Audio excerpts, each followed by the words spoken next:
We're rolling.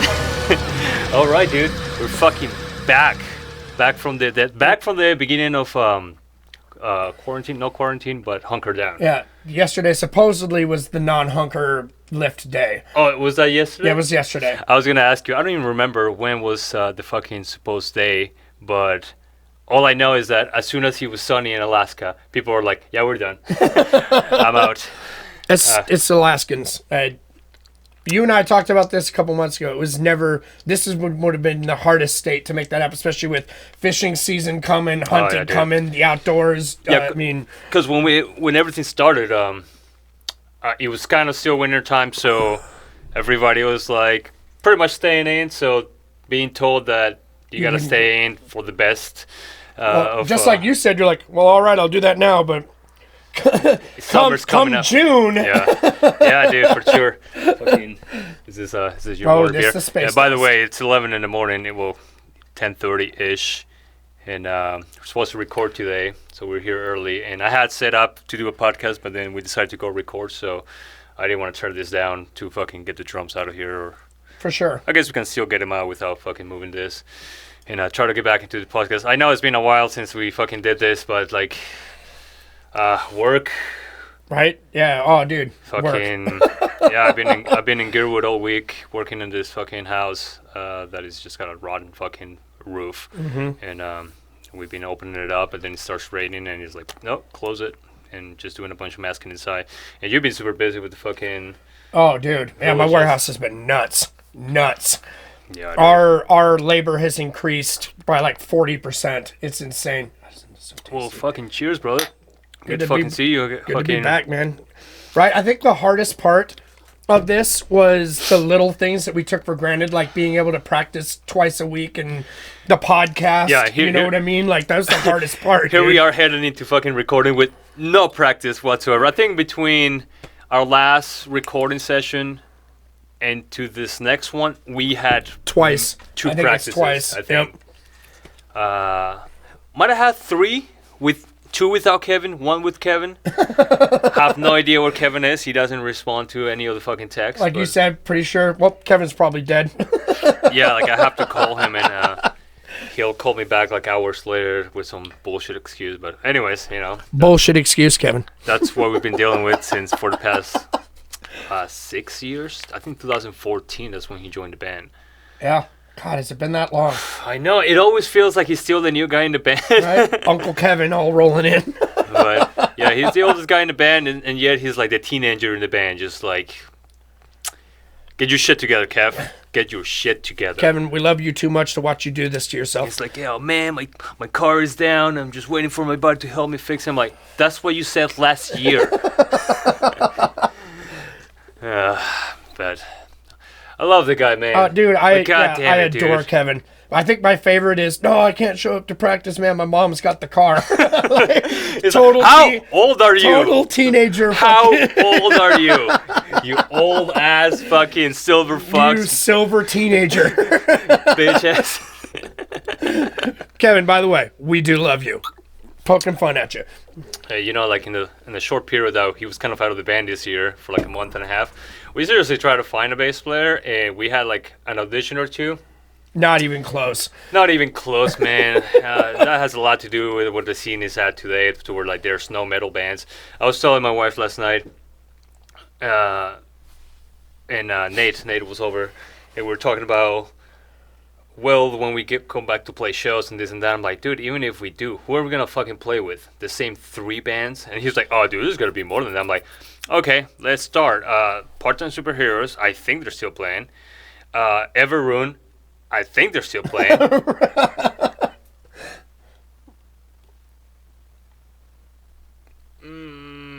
Yeah, there's bands that are not metal, really, that I guess you could... metal.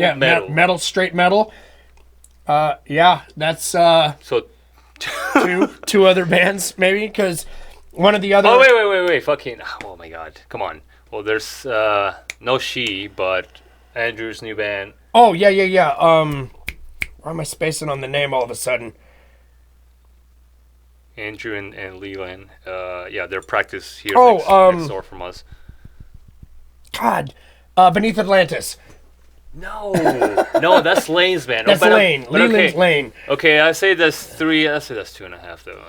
I'm just kidding. I don't know. I've heard some of their stuff. I've listened to them live at Sarah's show, and I just love seeing Lane back on stage. You know,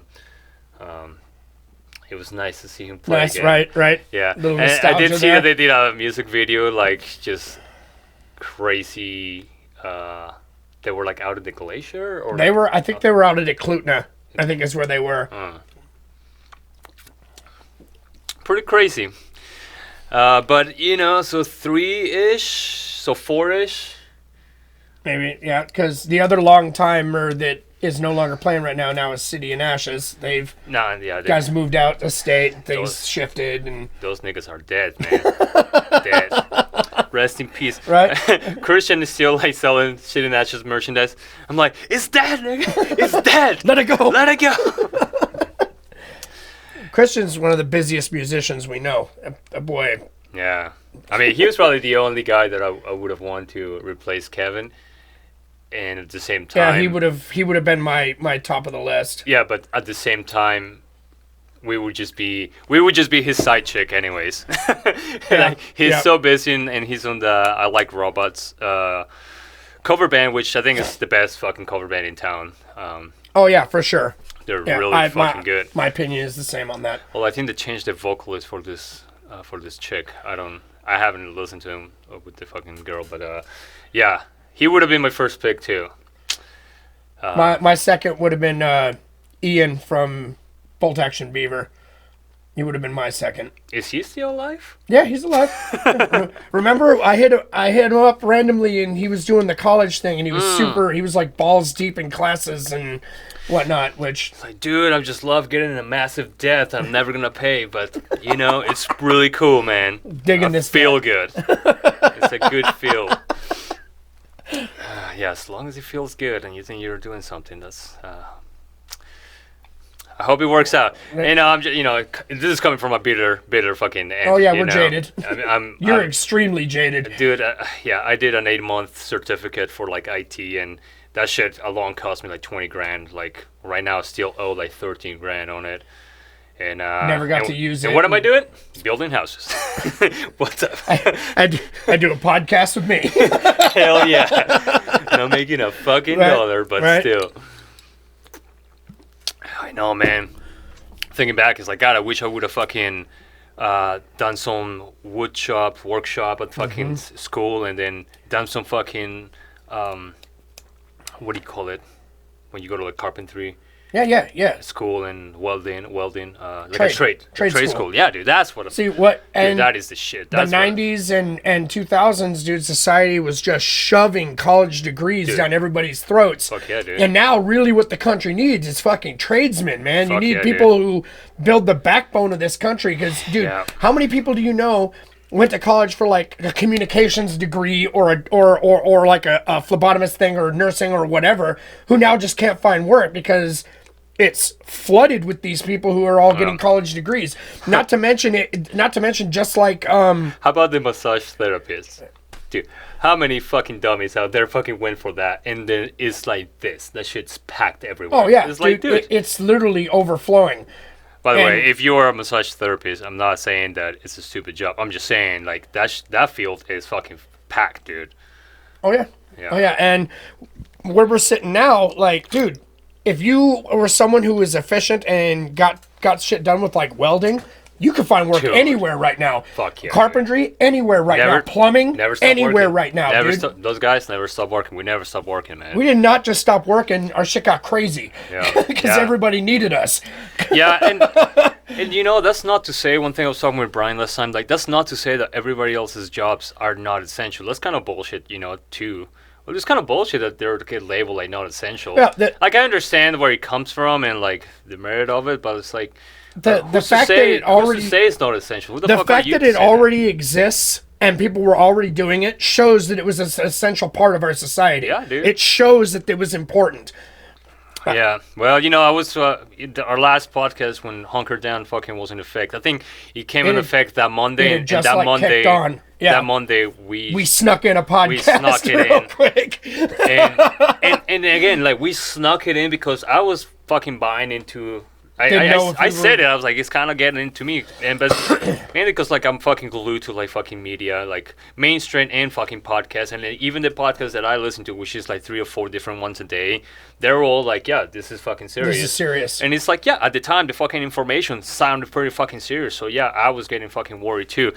But it's like, yeah, you're getting worried, yet you're still going to work Monday to Friday, no matter how worried you fucking are.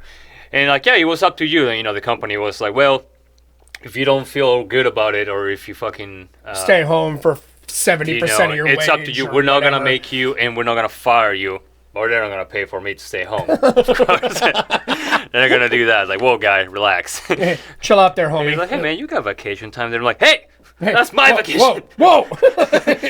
Does it look like I'm on vacation right now? Well, definitely I'm not going to be leaving state, but now that I got the 4-wheeler, man, I'm going to be taking a week or 2. You're going to have some fun. Oh, fuck yeah, dude. Yeah. But, yeah, I mean, that whole essential shit, it's kind of bullshit.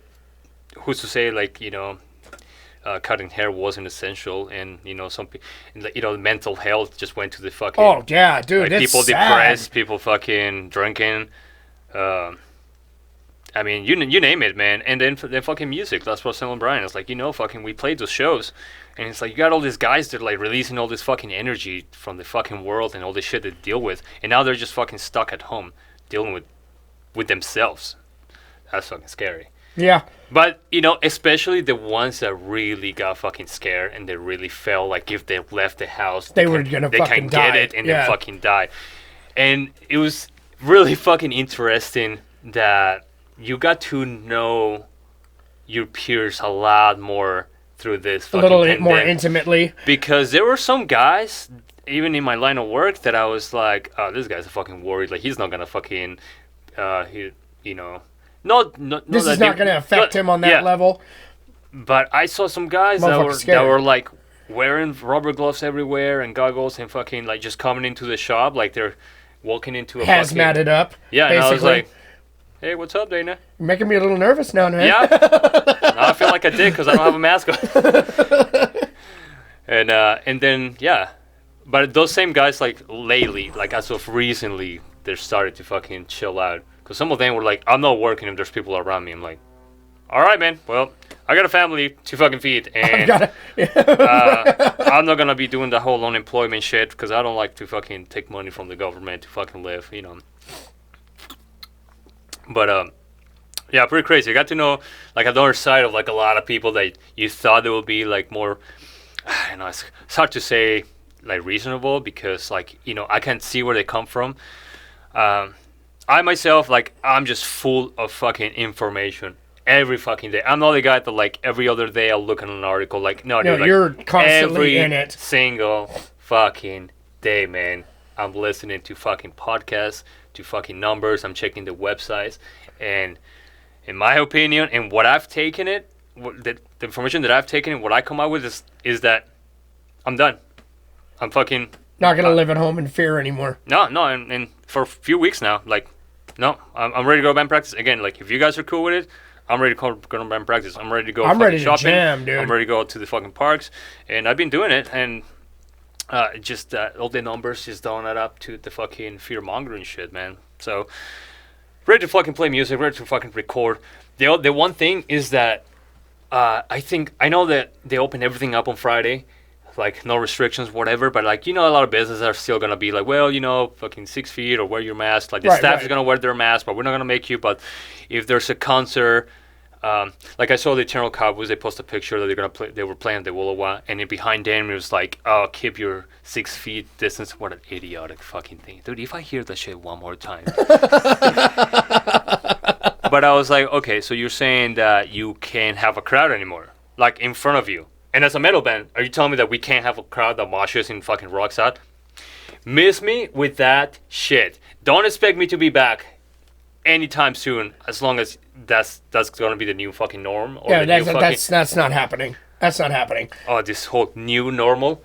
No, man. This is fucked Again, up. Not normal. I have taken all the information, and no, There's no new fucking normal. Yeah, there's some new precautions you can take, but for the most part, man, I'm not fucking playing a show if I can't have my crowd in front of me. So where's our peoples? Yeah. So, hey, keep that in mind. Yo, we decide to start throwing down again. You come down and throw down with us. We are not afraid.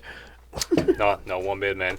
Not only that, but it comes down to that. I was thinking that, hell, man, we got fucking equipment here.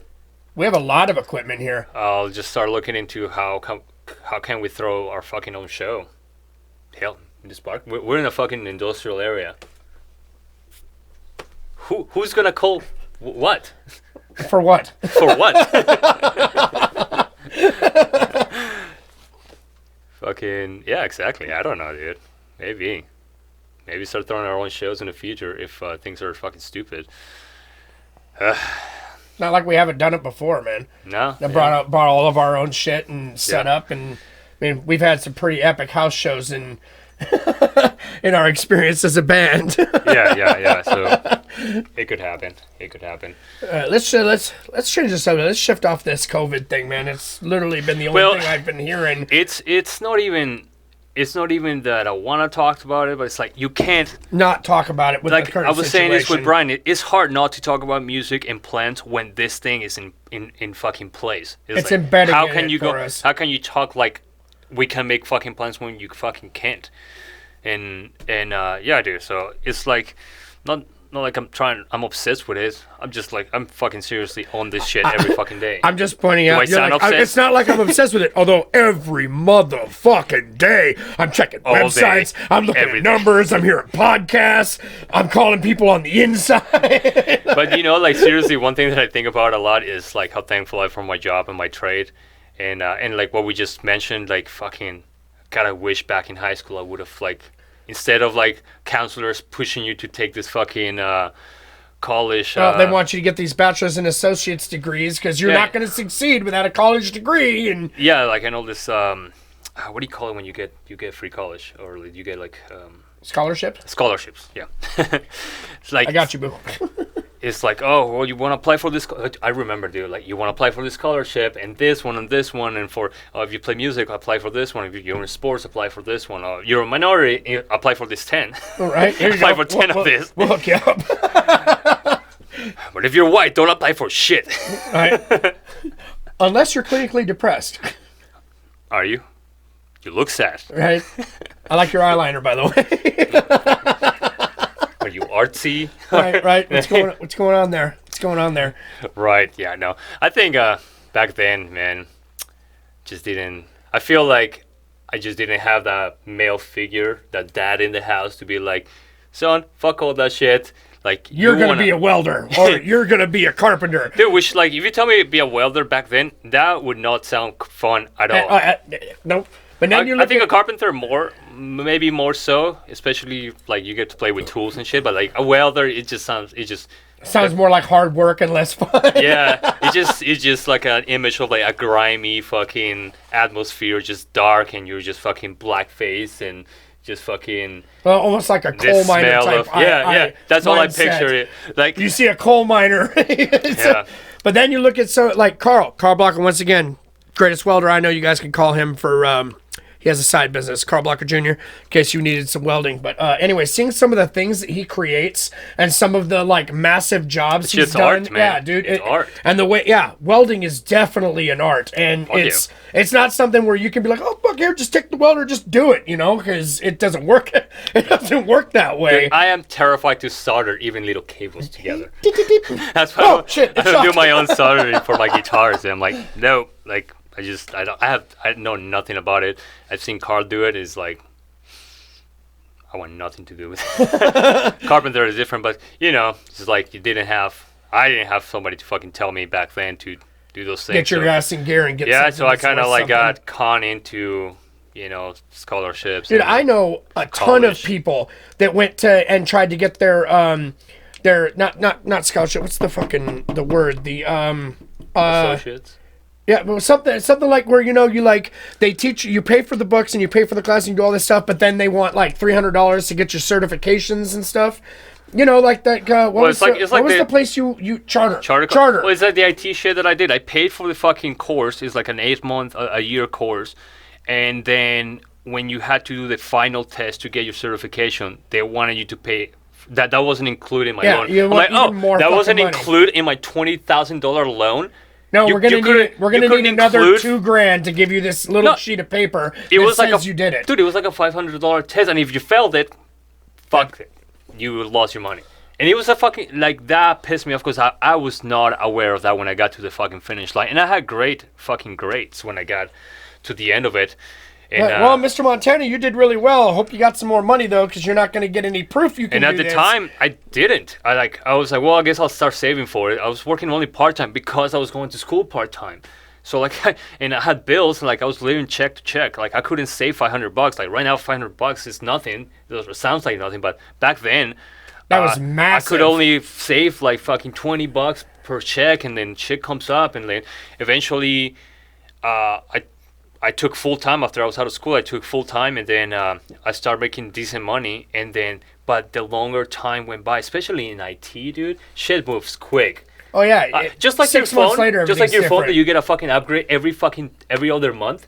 That's how that shit moves. Like right now, your knowledge and certification means absolutely nothing in the field now. Means nothing. Dicks, man. Literally means nothing now. Baby dicks. Fucking bowls and bags of baby dicks. I'll toast to that, baby dicks.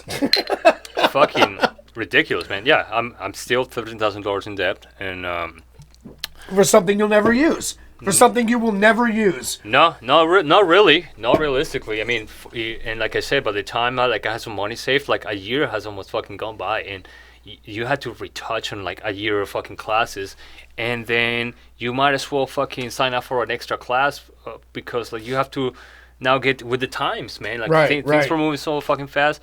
Anyways, by then I was already like 2 years working into Hope Community Resources, helping people with mental disabilities and whatnot. Which, by the way, I would like to point out to everybody. I know when you look at Mr. Montana, I'm just saying, you don't see someone as a caregiver, but dude, you fucking loved that job, dude. I did. And dude, some of those kids that you were with absolutely fucking adored you. I think you met one of them. I've met a couple of them. You met Matthias and this other kid in the wheelchair. They absolutely adored you. Absolutely loved you. And you know, like that's one of those things that, like, not just on top of like our jobs currently where you're like, fuck man, good job done, you know, good day's work. You had another sense of accomplishment and higher up feeling, because not only were you doing something that helped, but you actually got direct response from the people you were helping with, you know. And in a way, kind of, man. I mean, I'm kind of a piece of shit. I mean, it was I mean, with some of those guys, he was like literally just like hanging out. Like, some of them weren't very difficult, so, like, I get to fucking sit down and play Xbox or... Yeah, we play Xbox, so, like, we go to the Diamond Mall and fucking ice skate, and that's how I got back into ice skating. I mean, I skated a little bit, like, fucking way back in the fucking day. First time I went to New York when I was a kid, it was the first time that I skated, and then when I was working for Hope and taking care of this kid, he had, like, free passes, like, unlimited, and I was like, shit, man, let's go fucking ice skate, and... yeah, so I was ice skating. So it was like a lot of hang out. I just never, like, I know what you're saying, and like, I guess I should feel like that. I never really did. I felt like I was just hanging out, and like, I was making easy money for the most part. Of course, I feel good that, you know, the kid liked me, and he was like stoked to see me.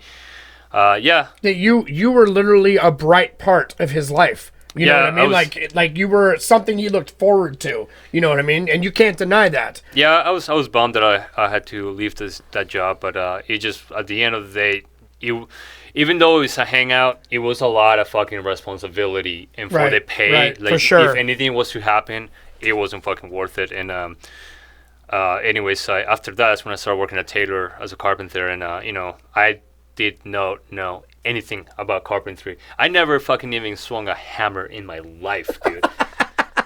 And now look at you, bro. Now look at you. Next month I have 7 years there, and I'm a lead carpenter. So I would like to reverse and go back just a little bit, and just real quick, I would like to touch bases on when you were a janitor and custodian, dick. I would just like to point out for the crowd. Now, this is a good story. So, me and Enzo DECEPTICIDE. We play a show, and Enzo immediately has to leave and go to work and start cleaning. It was service, right? Service high school. Immediately had to go to service, and so the show's over. It wasn't. I think it was like a Players House of Rock show or something. It was like paddle boat. Was it paddle boat? Yeah, we left paddle boat, and then there was no like after parties. There was nothing. It was just dissipated and fucking. I think you texted me and asked if I could fucking bring you something to drink or something. Oh, that's right. The thing, this was around May, so schools were closed, and we were hired to basically spend the night, not fall asleep, but like be up and do rounds around the fucking school because of this fucking senior pranks that they usually pull out. Right. And so like I had to be there around 10 or 11-ish, and I had to be there till 6 in the morning, and somebody will come and release me. And my job was to just like walk around the school, drive around the parking lot so all the lights turn on, and just so people knew like there was somebody there watching over the school. Yeah, getting a text, hey man, can you bring something to drink? Which of course you didn't mean what I brought, and I brought a 12-pack of beer instead. You brought a 12-pack of Heineken. And I was like, and at the time they didn't have security cameras yet, so I was like, no cameras at the time. So then me and Enzo proceed to basically get buzzed as shit in Service High School. We got hammered drunk, dude. What are you talking about, dude? I remember fucking getting drunk. 12-pack of Heineken and a fucking pint of Crown is what I brought there. And I hung out with you till like 4 a.m. And we're like wandering around and like, I mean, jokingly, but we're like, you know, we could use that mixer, or we could use these speakers. They never use them. Service High School has this like little theater. It was like an old school, because most of the school was redone and rebuilt, so like a lot of it was like new building, but it was like attached to some of the old sections, and some of the old sections had, one of the old sections had, and I think it still does, has this little theater, and on the fucking sound booth, they didn't use that theater much to like do big things. So I remember walking in that room and you're like, dude, you gotta come see the theater, and seeing that fucking it's like a mixer. 50 channel. Dude, you guys see this table? It was literally from here to 2 of these tables. Like it was literally that big, and not only that, it was this big. It was a fucking table. It was laying on its face on the floor, just cast aside like garbage. Enzo had to convince me not to fucking take it. I was like, they're not even using it. They're abusing it, dude. We should take this. I was like, dude, if you want to take a cable, a mic stand, you know, something subtle that nobody fucking is going to notice. But a fucking 4x8 fucking mixing board. 100-channel mixing board. They might notice that. Even though it's on the floor collecting dust. On its face on the floor. Not even sitting nicely. It looked like somebody flipped it off the table and just left it where it was. I'm not saying I took some stuff from there, but I mean... I'm not saying I'm not either. some stuff made its way to our studio. I don't know how. But... it's magic. Which we don't even have anymore. It was mainly like mic stands and shit like that. Like by the way, do you see any mic stands? People? No, we left him here when we moved to Pennsylvania. But yeah, man, a lot of regrets. That job was definitely one of them. I think I just had it all wrong, man. It wasn't about being a custodian. Like there was no shame on that. I had no shame on fucking like making fucking $14 an hour as a fucking 18, 17-year-old. Like, I mean, back then when minimum wage was like $6.75 or something. At the time, that was decent money. That wasn't, you weren't making what every other kid of that age was fucking making. Oh yeah, for sure. Most of those kids were either fucking going to school and fucking making $10 an hour or $9 an hour. Hell, fucking minimum wage at the time, $7.50. It was like $7 at the time. So I was making 14, making decent money, and it was mindless fucking work, which gave me all the room in the world to fucking play music. And no one fucked with you at night. No one fucked with you at all. Nah, dude. Like you could do whatever you needed to do. So much that I would fucking skate there. Dude, you guys can find videos of him skating in their gym online. Dude, then I got too comfortable and I started inviting people over, and I was having a party at the fucking gym, fucking skating. I would pull out the bleachers, and those things were slick, man. You could grind those things. And I would just have like fucking 5-10 people in the fucking gym just skating. And then until I got caught. We were fucking skating on a Saturday. And then I remember I was fucking filming, I think it was Will or fucking Kai. I was filming them fucking doing a line, not of coke, just a line of skate, like, you know, a couple tricks. No Rome up in here. You do a couple tricks and whatever. And then I'm fucking filming him, and next thing I know, I hear a fucking door fucking shut. And I look over, and it's the fucking gym teacher. And like the look on his face, like, what the fuck are you fuckers is going on here? He recognized me, and then I like skated my way to him. I was like, hey, hey man. And he's like, what? Hey man, what's going on? He was so cool about it. I don't remember his name, so I'll give him a shout out. God, you lucked out. But he was like, hey, what's going on? And I was like, oh man, I just it's trying to make something up on the seat of your pants. No, I was like basically just I'll tell him the truth. Yeah, like, look, man, it's winter time. Like we don't have anywhere to skate, and like this gym is always fucking empty, and we're not hurting anybody. I'm really sorry. He's like, well, I got a class here like in like half an hour. And I was like, he's like, is that cool? I'm like, is that cool? Seriously? Like, is this real life? I was like, of course it's cool, my dude. Let me just get out of here real quick. Get these people out of here, pull the bleachers back in. And he's like, man, what about all those crashes? I'm like, oh, dude, I'll run that machine, man. They'll never know I was fucking here. And he was like, all right, man, we'll fucking go By the way, when you ran the machine, did it cover it up so no one could tell? No, man, you could tell. You could tell. You knew there was some shit happening right there. You could tell people be skating. Niggas be skating. Yeah, I don't know. But, yeah, I kind of regret that job, just the hours, like working nights. Like, basically, it was Tuesday to Saturday. I work from 4 to fucking 1. And then Saturdays I work from 8 to 4. Yeah, I remember. Every Friday we had a show. Dude, like I had to take off from work, and it was always like taking a pay cut because basically I won't get paid for the night. And or you free. Drunkenly stumbled in there after the show, the nap times and. Well, that's exactly how I got fired. They caught you sleeping, didn't they? Eventually I moved to a house like a couple blocks down on fucking 88 or 84th in Lake Cotties. God, that house. We'll get to that in a minute. We'll get to that eventually, man. All right, at some point we'll get to that. Yeah. There's some fucking crazy parties in that fucking house. But yeah, I fucking since I would come in the morning and open up the school, my only job was to hang out for 8 hours. So I had to open up the school so people can come in and chill. If teachers wanted to come in, do some work, if there were some activities in the gym would be open. And the lights were on, basically, and my job was to, like, hang out. I'll do some miscellaneous, but, like, really wasn't, like... They literally wanted you to just chill there. They were, like, just dust off the top of the fucking lockers, and I would just walk around with this fucking stick and this broom, this pad, and I would just run it and just walk around the school, fucking dusting off the fucking... That's what you were supposed to be doing. Oh, there's so many times I didn't even do that. But I would just be fucking hungover there, man. Like, I would just go to the library because that was never open. So yeah, we were definitely into partying at that time. That was our thing. Yeah. Kegs and after parties. I would pass down the library and they'll have somebody call me on the intercom and I just fucking get up and just... Yeah, I'm here. But then eventually... There was a couple times that people, like, walked into the library and I had to, like, sneak out. Like, I hear a fucking door open. Like, it had two doors, one on the left, one on the right, and the fucking couch was like by the right side of the door, like behind the glass. Anyways, and one time I almost got caught, like, but I literally fucking like snuck like underneath bookshelves and shit, and like fucking made my way out. And then I was like, oh man, I almost got caught, and I was just so irresponsible. So I thought the most responsible thing to do. Well, I can't get caught, so I better go home and sleep instead. I will leave a note. I will leave a note in the lunchroom and say, like, if you need anything, call this number.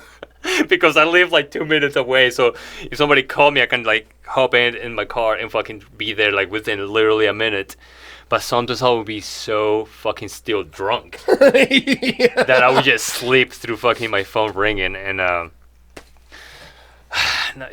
regrets, man. Like, people are like, oh, do you regret it? And I'm like, no, man, I would do it. I'm like, no, of course not, man. That was pretty shitty, man. Like, I was basically getting paid to fucking be drunk or hungover and sleep. Sleep. Till eventually I got caught. How'd they catch you? Didn't someone like come in and couldn't find you or something? They couldn't find me. They were calling my number, but I was just so fucking still drunk that I just didn't hear my phone. And this was towards the end. I already had put in my fucking 2-week notice because we were moving to Pennsylvania. So this was within my 2 weeks that I was still working. Where you almost kind of threw it all to the wind and you're just, whatever, I'm leaving. Yeah, but for the most part, I felt like, I let the crew shift down. Like, he was always so cool with me, always gave me all the overtime that was, like, available. And, when I got caught, at this point, now they did have security cameras. Did you know that? Yeah. Oh, he's like, oh yeah, I put him up. but they never checked it to like check me. Like they would check him if something would happen, like outside the school or inside the school, right? Any kind of incident. But there wasn't somebody remotely like checking them and see if I was working. But eventually, one of those weekends, those Saturdays that I just went home and sleep, and then. You didn't answer because you were passed out. I woke up, I had like fucking 5 missed calls, and then I went back to the school to close it, and then... Someone was waiting for you? Yeah, the next Tuesday, I worked, which it was weird. They let you work the whole day? I worked all day Tuesday, and then on Wednesday morning, when we always had this like meeting, and then we all go back to work. By the way, Mr. Montana. And so let me talk to you. Fuck. You already knew it.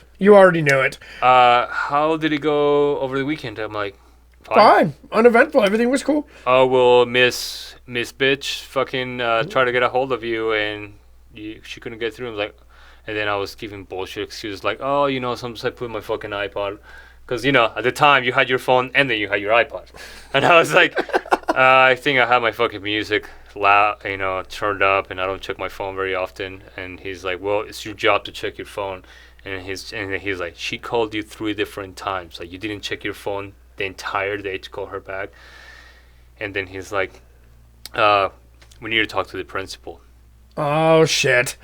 You're like, I'm an adult. I don't want to go to the principal's office. Yeah, God damn it. I got called into the fucking principal's office, and then I went and talked to him, and then I never felt more like a piece of shit because Juanito, my fucking cruise chief, he fucking trusted me. Vouched for me. The principal, he also liked me a lot because he knew Brian. Brian went to service for a period of time, so he remembered Brian. And his daughter comes to our shows. So really? She used to come to our shows. So every time I see the principal in the hallway, he'd be like, hey, my kid just saw you guys fucking play, and she said you guys are really good. So he was like, I just let them down. You are a piece of shit. I know, man. I know. I'm trying to change that. You not are a really. terrible person. I'm trying to change that. Sorry, not sorry. Yeah, I've been trying to do better, kind of. Not really, but, it's just, and then when, I think his name was Lou. So he asked me the same questions, what happened over the weekend. You lied through your teeth. And I'd say the same fucking bullshit. And then he's like, well, we checked the cameras? No, what he said was like, well, you want to check the cameras? And I said, no. He said, why not? I was like, because I wasn't here. And he's like, what happened? And then at the time... Did you try to make up some... there's an emergency at my house? Well, there was a couple things that were true, and... Well, everything that I said was true. I didn't tell him I was drunk. Did not. Left that part out. But one thing was true. At that particular weekend, I didn't entirely just stay home because I was drunk or like hungover or tired. Because actually, I didn't get that drunk. I think.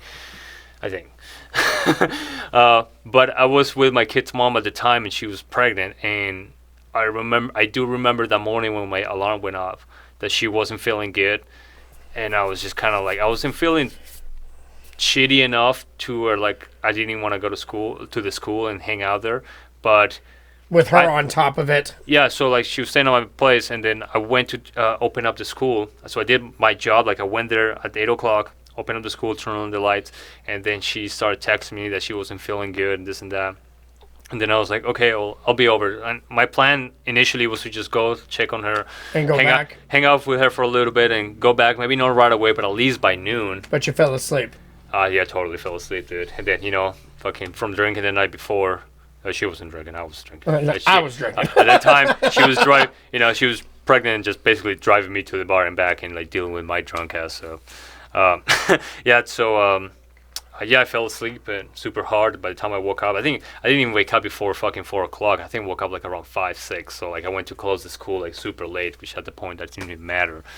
But, that's just kind of what happened, I felt like I just let people down, and that was a huge lesson, like, for me. That I've like that experience, man. I've carried that to this fucking day. That I don't want to fucking take advantage of like my job or like from people that fucking have put trust in me. I try. I'm not saying I've been successful.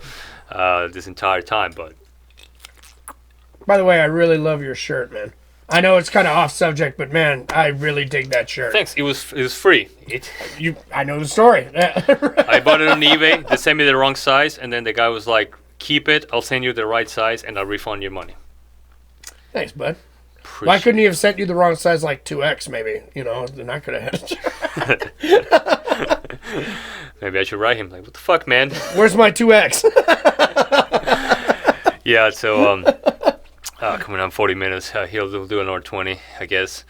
Yeah, we're never on time. I told Chuck we'll be there around noon to do this recording, but that's how we roll. We're late, always, and having our morning beer. I'm still working on it. These things are fucking...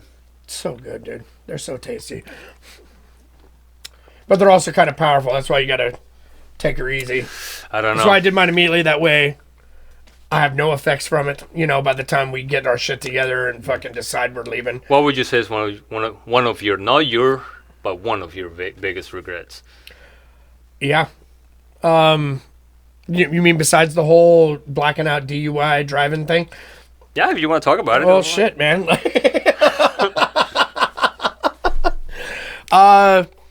I say, but with that whole situation, so by the way, in case anybody doesn't know, I've had 2 DUIs. My biggest regret would be not learning my lesson from the first one because I was spiteful. And I only... What was your first one? My first one, I was giving... Who was it? TJ's... Shannon. I was giving Shannon and her friend a ride. Shannon who? What's Do I know her? Why am I spacing her last name? Yeah, it's Traeger's ex. Oh, Thompson? Thompson, yes. Sorry, Shannon. Oh. I know I've known you since 9th grade. I'm sorry. But, yes, Shannon. I was giving her and a friend a ride home. Me and Carl were in the truck, and basically I pulled out onto 5th Avenue, and she was like, okay, we need to go this way. So I crossed all the lanes of traffic. I put my blinker on, but I crossed all the lanes of traffic. And then she was like, oh, wait, we need to get this first. And so I turned it back on and crossed all the way back over. So you were just like, and there was a cop behind me. So I even turned on my blinker, but what I did was basically go, 3 seconds later, all the way back across the road. So he pulled me over. I blew a .091. Like, I literally blew the neck of a beer over. Yeah. And so in my head, the first officer that pulled me over, of course, then another car pulls up, then another cop car pulls up, and they're about to give me the field sobriety test, and then you can tell, like, the new guy on the force, you know what I mean, had the military cut, and fucking he walked... Was he young? Oh, yeah. He walked around holding... Dude, what's with this fucking Anchorage in Alaska cops, man? These motherfuckers are so young, because, you know, recently I got pulled over and I dealt with a fucking DUI and whatever. But it's like, how old are you? Right? Get back in your fucking car dad. And go catch some fucking people that steal cars and shit. He's the one who, like, rolled up on the scene, gripping his vest with one hand, other hand on his gun. And the first arresting officer is, like, trying to, like, get me started on the field sobriety. And the other guy basically just kind of shoves in and goes, hey, man, why don't you take care of him? I'll watch him. And so he's like, you know how they do you lift your foot 3 inches off the ground and hold it. And you can ask Carl, dude. This guy was literally fucking screaming at me. And he was grabbing my foot and he was like putting it where he wanted it. And like, dude, you can ask Carl. This is for real shit. This is real shit. Roundhouse kick the motherfucker, dude. But he is absolutely just screaming mad that I'm not like completely following his instructions. And basically, I passed the field sobriety, but I didn't pass it well. You know what I mean? Like, I did okay, but didn't pass with flying colors. So that officer, Mr. Young Punk, goes, well, we better breathalyze him. And the arresting officer literally looks over and said, well, I mean, he passed. Do we really have to? He's like, no, I can smell booze on him. We just need to breathalyze him. So I got breathalyzed. And the guy said, oh, look, son, 0.08 is what, 0.08 is where you're allowed to be at. What's that say? I was like, 0.091. He goes, so that's over, right? I was like, yep. He goes, guess who's got a DUI? Like, literally spoke to me that way. What the Yeah, dude. He was literally getting off on this arresting me thing. Dude, did you have a lawyer for that? No, I did not have a lawyer for that one. Dude, any lawyer I know. would have fucking thrown that shit out. Especially back then, dude. In retrospect, there's a lot I should have done that I didn't do. Now you would have been fucked. Yeah, now you're fucked. Well, I mean, who knows, man? I mean, fucking, I blew under the fucking limit, and they still tried to charge you. Me with, yeah, like I beat the case, but they still gave me a traffic infraction. But yeah, that was with a lawyer. With a lawyer. Yeah, like I had to get a lawyer to fight for me. So I breathalyze, blow over, get arrested. I get put in the car. But by the first arresting officer, the very first guy that showed up, dude, on the way to booking, he literally at a stoplight turns and apologizes to me and says, if it had just been me, I would have let you go. Literally. Rough, so I learned nothing from it because I was spiteful, and I was like, if that second cop hadn't shown up, I'd have been fucking fine. Fuck him. Fuck this DUI. Fuck this bullshit.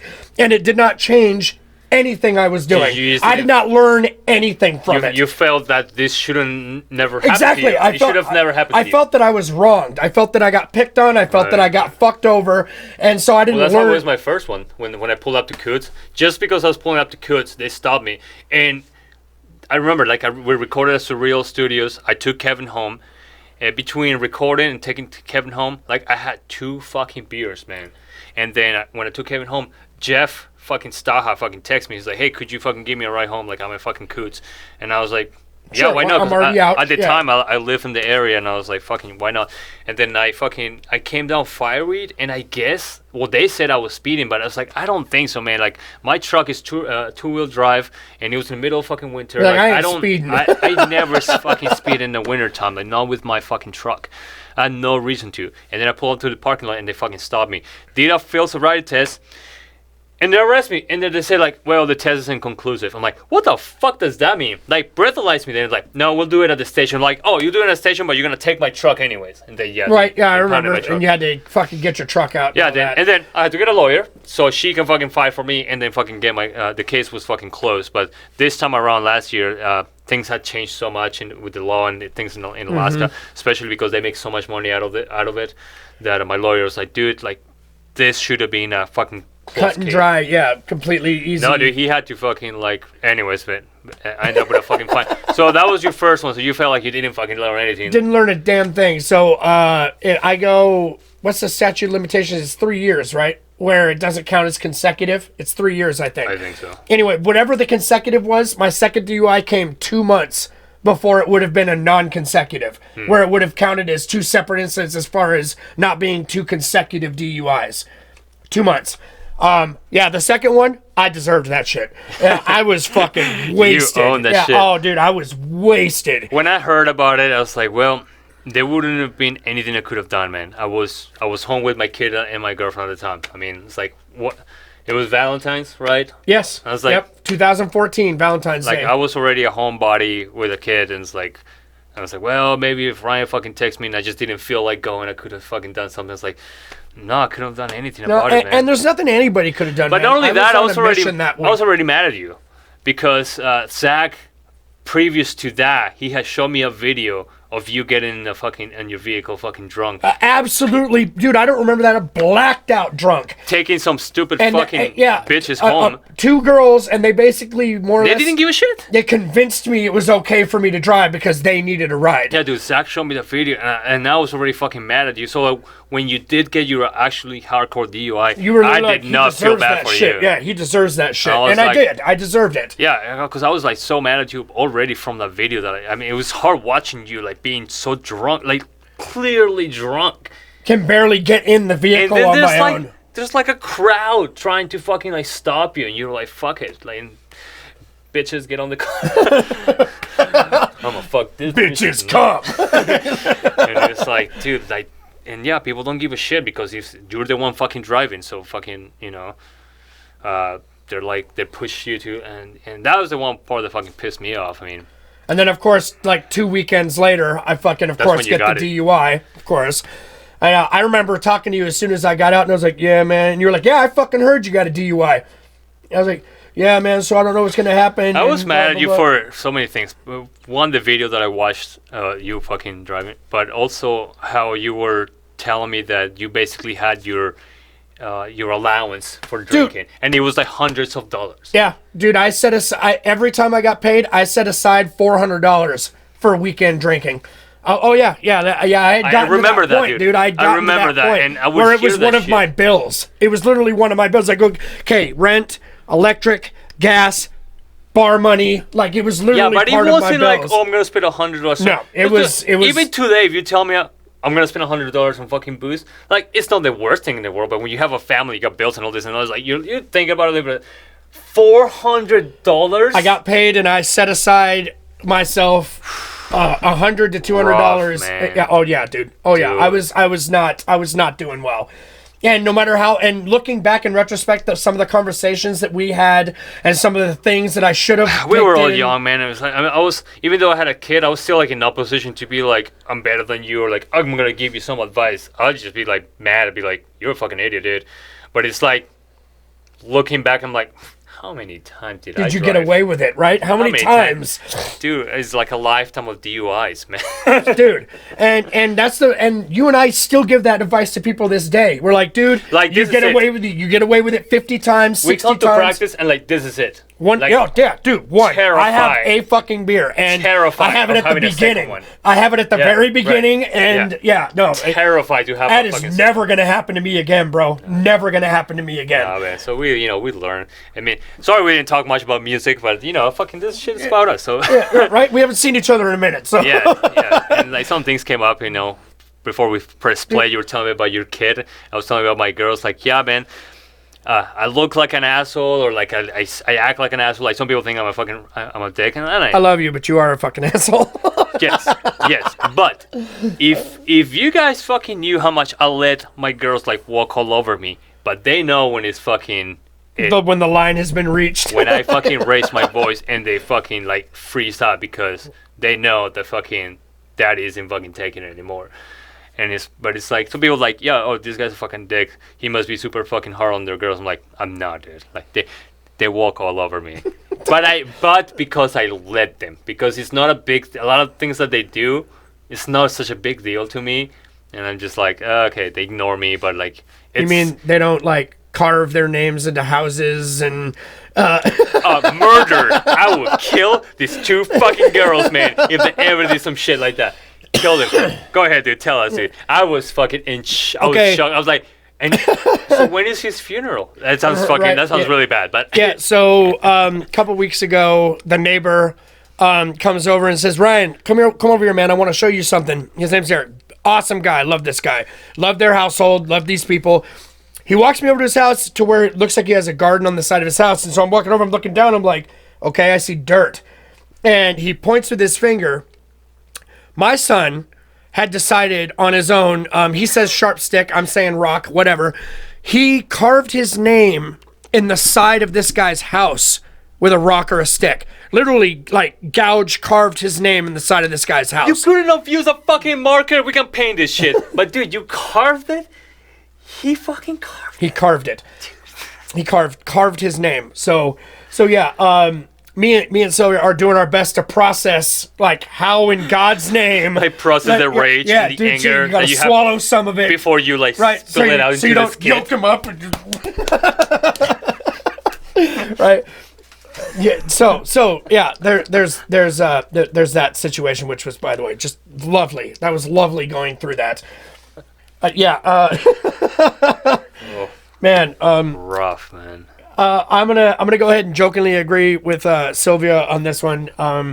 Anybody out there who is like, man, I want a kid or I want another kid, I'm gonna let you babysit my son for like 3 or 4 days and help you decide that is probably not a good idea. Well, that's not come. I mean, your kid. Dude, because if I give you my 2 girls, they're like the fucking easiest thing in the world. They're fucking adorable, and my son is a tiny hyper version of me, so anybody who knows me yeah, it's not like I didn't bring this on myself. Exactly. So it's not a fair take care of my son, but then that's the gamble you play when you have a kid, man. You don't know, man. Yeah, that's true. That's true. But except that with you kind of knew. I kind of knew. I knew what was coming. Yeah. My mom, when I was about 10, told me while I was being a fucking asshole, she's like, I hope you have one just like you. It's like Brian. Thanks, Mom. It's like Brian. It's like if you see Brian, like, oh, he seems like a pretty calm guy. Like, yeah, get him drunk. That would be his kid. Yeah, and like can't stay still, can't fucking listen, can't fucking. Like kid is super cute, but it's like, it gives me anxiety how much he cannot stay still. I'm that's Brian when he's drunk. Yep. Like you're just like Brian, you're giving me anxiety, dude. Could you chill out, please? Could you just sit down and have a beer? And did you need to throw that handful of ice at those people over there? Like, was that necessary? Why are you spitting water at that girl? Like, well. So yeah, I mean, so I guess like when you could have expected from you, and then Brian's kids you could have expected from. I guess I didn't realize the. But my girls is like my personality's always been like pretty even keel until you're mad. Yeah, I'm pretty hateful. So I mean, you are a hateful motherfucker. Like, I mean, it is what it is. I love you still. Like, one of my regrets is that I. More? That I can't change that, just the way I am. I will point out that almost every single time I have a birthday, one of the things you tell me is that I'm one of the best men you know, and you wish you could be more like me. Yep. You do it once a year, and it's almost every time it's on my birthday. I just do, man. I know. You're the best person I know. I know that you mean it because you've repeated it so many years. Because like you are the best person I know in this planet, and I wish I could be like you, and I just know that I can't. Because there's no working on being a better person. You can't rewire your brain If chemistry. we want to talk about regrets, I regret that I can't change that. It's like one of the things that I've always aspired to be when I was growing up and playing guitar and like but like getting to have idols. Like Dimebag was my idol. Fucking Randy Rhoads, Zach Wilde.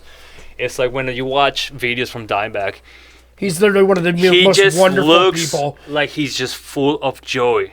Besides of the fact that he's a shredder and the most amazing guitar player in the world. Besides of the fact, it's like every video that you watch and every testimony from anybody. He was literally the nicest person in the universe. He was just like full of joy, full of love, loved everybody, this and that. And like when I was growing up and I was learning how to play guitar, I was like, I want to be like Dimebag. And like it's always like made me sad. When I think about it, even because you're so hateful. Because I'm never gonna be like him. Not only am I never gonna be a great guitar player, like he is, but I can live with that. But he's a part of like being such a good person, and that's when like that what you just said is like, yeah, man. Like I wish I could be like you, like naturally be that good and that joyful. And like I hear from my wife, like you just wake up mad, and then you come home mad. I'm like.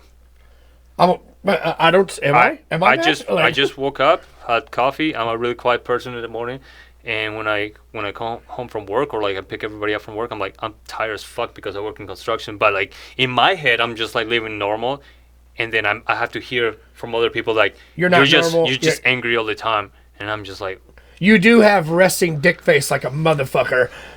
Right, look, you just got mad right now thinking about it. But it's always been a bummer for me, man. Like I'll just never be that person, And it all goes back to the beginning, man. Beginning of what we were talking about. Like, I didn't have a dad to tell me like, let's build some shit, or like, don't listen to these counselors that they don't know jack shit about the real fucking world. And like, well, we didn't have that guy. I didn't have my dad. You didn't have you had your dad, and then he was gone. Yep.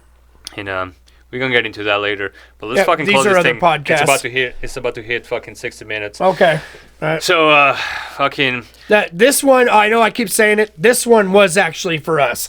yeah. I haven't seen you in a while. Yeah, it's been a minute, brother. And it just feels like the last podcast was like starting like this hunker down, this like fucking like weird fucking times, and like now we're back into like. Trying to flow back into normalcy. Be fucking normal. I'm fucking normal. I'm living the normal life. I don't give a shit. Fucking. It's what it is, man. But fucking. I don't know, man. Glad to be back. We'll try to do this more fucking often and get more into music. And I'm definitely gonna have like some people over. Like I like to have Mercy. I think Sarah's coming back for a minute, so I'll have Sarah back. That would be excellent. Sarah do that would be podcast excellent. And, my mind right now is on my four-wheeler, my brand new four-wheeler. In the back, he literally, when I got here, he was filling it with gas in the bed of his truck. So like that's, but I definitely want to invest more into microphones and like be able to do like. So you and I can have more people with us. Have more people over, build a bigger table or like add something to this so we can have. But yeah, so we'll get back to it. Whatever you need. I got you, boo. I got you. All right, we're gonna pack some of this shit and then go record it, and we'll let you guys know. I know all of you are just absolutely foaming to get your hands on the new EP since we spend years and years between them. It's gonna be really it's gonna be good. Dude, just the rough tracks we have so far. Just what we listen to sounds so good. Just like straight recording out of the fucking microphones. No, it was like, wow, dude. Yep. And no hate to Surreal. The guy is amazing at what he does. The only difference is we have a straight metalhead recording a metal band right now. That's the flow important. is good. That's important, man. I mean, exactly. I mean, I'll be forever fucking thankful to Kirk. Dude, Kirk. Shout out to Kirk, man. Dude, fucking you are amazing, brother. Seriously, I loved our time working with you. Yeah, man. Thank you for putting up with us and doing. This became like his project. He was literally was the reason we finished it. Yeah, he literally made it so we had to finish it. He was like, you guys need to finish this. So like, if I have to help you guys out, do it. Like, and you guys are broke. Like, let's just fucking do it. And thank you so much. But he's one of the most stand-up guys in this fucking town as far as that goes. We are just the worst at recording. Oh, dude, we're foot dragging, we're procrastinating, and like he deserves a better band than us. That's fucking gonna put in the only reason why it didn't sound top tier is us, not him. It was our fucking fault. Like I just want to point out just real quick. It's funny when you listen to a couple of the songs. And maybe not you guys, but how different I sound between a couple of tracks because they weren't congruent enough to where my voice changed by the time we recorded other music, And Kurt, we love you, and we're so sorry that we were such a pain in the ass. For the most part, like I feel bad, like we just weren't a good band for him to work with, like just with the scheduling, and then it took like 3 years to God, right? We did our first recordings, and then there was just all this time. Yeah, and it's like we just couldn't get like money together. We weren't getting paid, and anyways. But anyways, Kurt, thank you for fucking everything. But this next album is gonna sound a lot different, and it's gonna Chuck, you're the man, brother. It's gonna be fucking killer, man. I can't wait. And we're gonna keep going, man. There's no fucking virus that's gonna keep us from fucking playing music. We'll be back into this shit, man, for sure. Can't help it. Anyways, with that fucking said, sign off, Metalcast. We're out. Peace out, brothers.